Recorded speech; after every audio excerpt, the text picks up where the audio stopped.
ভিডিওটা শুরু করার আগেই তোমাদেরকে বলে দিই যে ভিডিওটা কিন্তু এখনকার না, বেশ কয়েক মাস সরি 1 বছর আগে, গত বছর মানে 2024-এর জুন মাসে হয়েছিল আমার পক্স। যখন আমার পক্স হয়েছিল তখন আমার হয়ে একজন এসেছিলেন এই মন্দিরে এবং এখান থেকে প্রসাদ এবং মায়ের ঘটের জল নিয়ে গিয়েছিলেন আমার জন্য, যাতে আমি খুব তাড়াতাড়ি সুস্থ হয়ে যাই।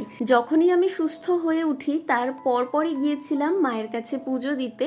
সেই ভিডিওটা নিজের গ্যালারিতে এতদিন বন্দি করে রেখেছিলাম, ভাবলাম আজ তোমাদের সাথে শেয়ার করি। এই মন্দিরটি আমার বাড়ি থেকে খুব একটা দূরে নয়, কথা বলতে বলতে চলেও এসেছি মন্দিরে।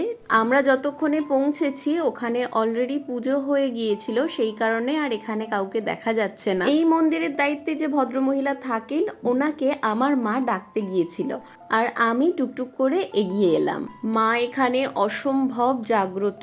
এখানে তুমি যদি কিছু নিজের মন থেকে চেয়ে থাকো সেটা তোমার অবশ্যই পূর্ণ হবে। প্রচন্ড রোদ্দুর থেকে গিয়েছিলাম আর মন্দিরে গিয়ে অসম্ভব একটা শান্তি হচ্ছিল। গিয়ে একটুখানি বসেছিলাম।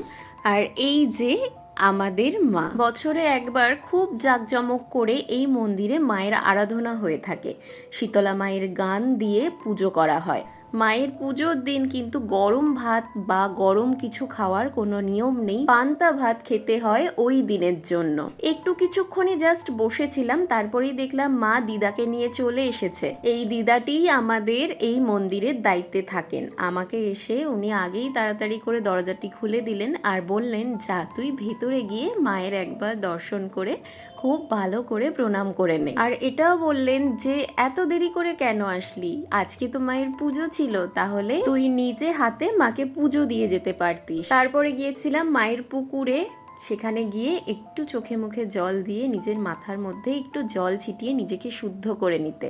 আর মায়ের জন্য আমি একটু জল নিয়েছিলাম, নিয়ে মায়ের মাথার মধ্যেও একটু ছিটিয়ে দিয়েছিলাম। তারপরে পুজোর জন্য যে জিনিসগুলো আমরা নিয়ে গিয়েছিলাম সেগুলো আমরা ওই দিদার কাছেই দিয়ে আসলাম। দিদা খুব ভালো করে পরে পুজো যাতে দিয়ে দিতে পারে। এখানে একটা শিবলিঙ্গ আছে যেটা শিবরাত্রির সময় খুব জাঁকজমক করে পুজো করা হয়।